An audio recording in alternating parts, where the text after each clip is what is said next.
At the stroke of the midnight hour, when the world sleeps, India will awake to life and freedom. 14ই August RG Kar হসপিটালের সামনে জড়ো হয়েছিলেন মা, বোন, ভাই এবং ডাক্তারেরা।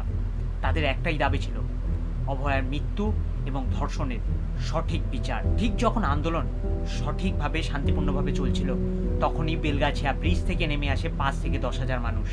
তাদের প্রধান উদ্দেশ্যই ছিল শান্তিপূর্ণ মিছিলকে রক্তাক্তভাবে থামিয়ে দেওয়া। তাদের প্রধান লক্ষ্য হয়ে ওঠে হসপিটালের ইমার্জেন্সি ইউনিট। তারা সেখানে ভাঙচুর চালায় এবং লক্ষাধিক টাকার ওষুধ এবং চিকিৎসার সরঞ্জাম ধ্বংস করে দেয়।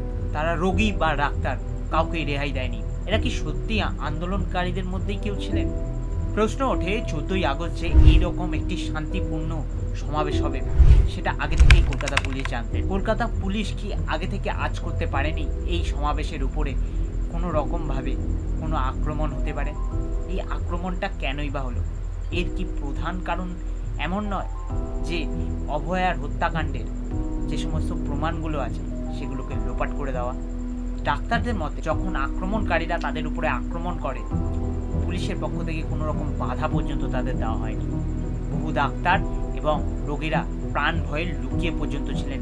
এরপরে একটি আপনি ভিডিও দেখে নিন। शरीर में कोई कपड़ा नहीं था, पैर दोनों राइट एंगल में मिला गया।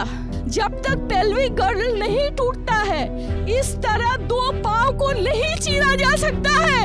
ভিডিওতে যাকে দেখলেন তিনি হচ্ছেন অভয়ার প্রতিবেশী। লাল্লান টপকে দেওয়া ইন্টারভিউতে তিনি এই কথাগুলো বলেছেন। তার দেহ কী করে পাওয়া গেছিল, মানে অভয়ার দেহ কী করে পাওয়া গেছিল।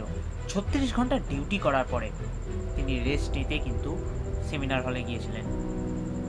তখনও পর্যন্ত কেউ জানতো না যে তিনি আর বাড়ি ফিরবেন না। পরিবারের সদস্যদের যখন অভয়ার সম্বন্ধে জানানো হয়, তখন বলা হয়েছিল প্রথমে তিনি নাকি আত্মহত্যা করেছেন। অভয়ার নিথর দেহকে তার পরিবারকে কিন্তু তার টানা 3 ঘন্টা দেখতে দেওয়া হয়নি, একটা রুমে আটকে রাখা হয়েছিল। কারা চেয়েছিল এই সত্যকে ধামাচাপা দিতে? এইটা কি কোনো সাধারণ ঘটনা না, এর পিছনে লুকিয়ে রয়েছে কোনো গভীর ষড়যন্ত্র? আমরা যে স্বাধীন দেশে বসবাস করি, সেই দেশের আইন আমাদের স্বাধীনভাবে বাঁচার জন্য অধিকার দিয়েছে, কিন্তু সেই অধিকার অভয়ার কাছ থেকে কেড়ে নেওয়া হয়। এই প্রতিরোধ শুধু অভয়াকে যে বিচার দেওয়া সেটা নয়, এই ধরনের ঘটনা যাতে ভবিষ্যতে না আর ঘটে তার জন্যও আমাদের সোচ্চার হতে হবে। ন্যায়ের জন্য লড়াই করো, জাস্টিস ফর অভয়া। এই ভিডিওতে আমি যে সমস্ত তথ্যগুলো দিলাম সেগুলো কিন্তু সবই সংবাদ মাধ্যম থেকে আমার সংগ্রহ করা। কোনো মন গড়া কাহিনীর উপরে কিন্তু বিশ্বাস করবেন না।